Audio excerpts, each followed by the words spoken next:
Frank mentioned that Aspilicueta had a slight problem. Is there anything that you'll be too worried about for Brighton? Hopefully not, because he felt it from Tottenham and came off towards the end, and then at Southampton he was feeling it during the game. And as I say, with Reece James injured, the options are less, and he's a fighter, so he stayed on. But today he says that he felt better, so I hope so. Fingers crossed it'll be more precautionary that we had Lamptey in the squad today, and hopefully Aspie will be all right. How long's Reece James out, Frank? Okay. Hopefully a week or 10 days. Yeah, he's had a bit of a niggle around his ankle injury, which he had surgery on in pre-season, so that was a bit of a worry. But the doctors are saying at the moment it'll be a week or so. And Alonso still? Alonso's similar. It's a back, top of the glute kind of muscle injury, but I think they're both in a similar boat. Not terrible injuries, but obviously missing at a pretty crucial time. Can I just ask you about Hudson-Odoi? Because it looks like he's been having a little bit of a tough time lately. Simon wrote a piece about the fact that maybe he's taken a few things on social media on board and struggling a bit with that. How is he? I've not spoken to him about that, and unfortunately with social media that's par for the course. It doesn't make it right or wrong, and I haven't seen it, but that's something that unfortunately you have to have a very thick skin about. But I said it after the Southampton game, and he's a young player. He's 19 years of age, just had a lot of talk about him for different reasons, which is not, all of he's doing. There's been a big microscope on him, and I think we actually do have to give him time and patience at how young he is. So I've got no problems with him. I thought he did well when he came on today. I think that should be a nice little booster for him. I think Chelsea fans will be absolutely behind him. They want to see passion. They want to see all those things, as well as his ability to go by people, which he's got. So he needs to understand what's needed, and he's working on that constantly. And I'll back him and work with him on that. Is the whole Bayern Munich thing from last year not helped him really, because it's created a hype around him, not its own fault?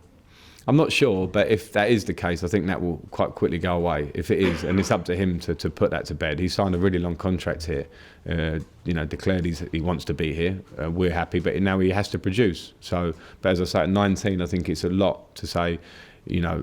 One performance or something where he plays the other day and comes in from being out of the team, you must produce instantly, or you're going to get social media giving it to you. I think we have to be level-headed. I'll certainly try and protect him against that. And as I say, little snippets like today, coming on and looking bright and going by people and hitting a couple of crossfield passes, he needs to do a lot more, but he absolutely has the talent to do a lot more.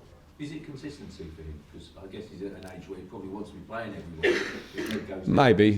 Maybe we're asking too much, because at 19 there are not many in the Premier League that are playing every week, especially at a club like ourselves. He does have competition in those areas, so his consistency needs to be how he works. It needs to be how he trains every day, how much pressure he puts on me to play him, to then get into the team. So yeah, I think that is one thing that he'll strive for.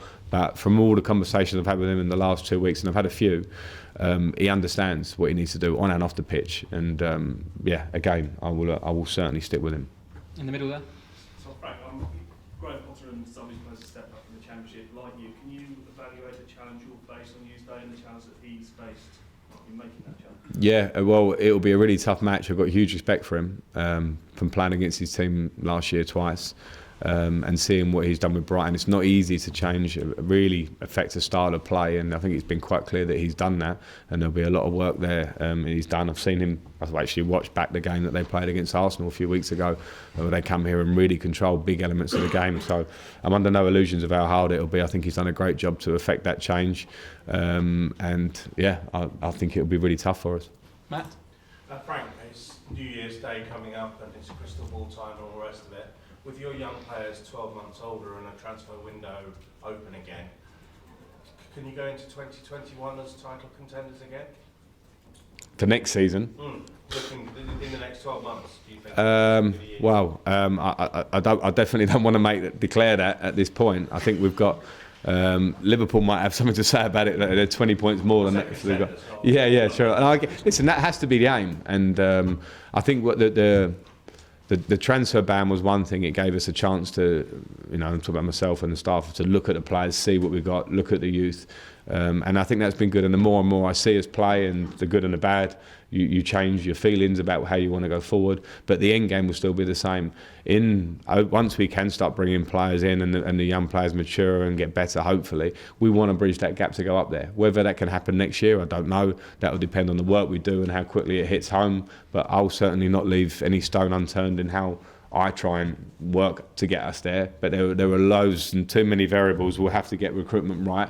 That will be a huge deal, to not just be whoever the individual is or are that come in, but it's can they help influence the way we want to play and improve the way we want to play, because I've got a clear idea of what that is, and it didn't look like the first 30 minutes today, but we've shown at times this year that we've got a chance. Okay, we'll do two more. Then we're going to finish in the middle and then Nick again. Can I ask you about... Hang on, Matt. He's first. Go on. Could you just clarify the Pulisic injury? Yeah, it's a small hamstring where I wouldn't even call it an injury, because after the Southampton game, the lads did some strides and he felt a cramp in his hamstring and he was heavily strapped. He's trained a couple of days since that at quite a low level. For me, it was more precautionary today to keep him out of it. You know, we need our wingers. We need them going into a really important period. So he was out for that. Okay, finish over here, Matt. Frank, with sort of the transfer window open again as of Wednesday, can I ask you about recruitment and your role in it? There have been accusations, I think, in the past that Chelsea are not always joined up in their thinking. Is it important that they are joined up, and where do you fit in? Yeah. Well, we are certainly joined up, and I know we haven't done anything yet, so there's no proof in that, but we are joined up in terms of I have very close conversations with Marina. I have very close conversations with Peter Cech and Scott, who's the head of our recruitment department. They know what I want, and I'll be fundamentally in the middle of who and what we bring into the club. So as it stands, we're very, very open about that. So if it feels right from my side on a footballing point in January, from the club side on a club point in January, then we'll make the moves we make. But it is a joint up effort. Okay, thank you very much. Thank you all. Cheers.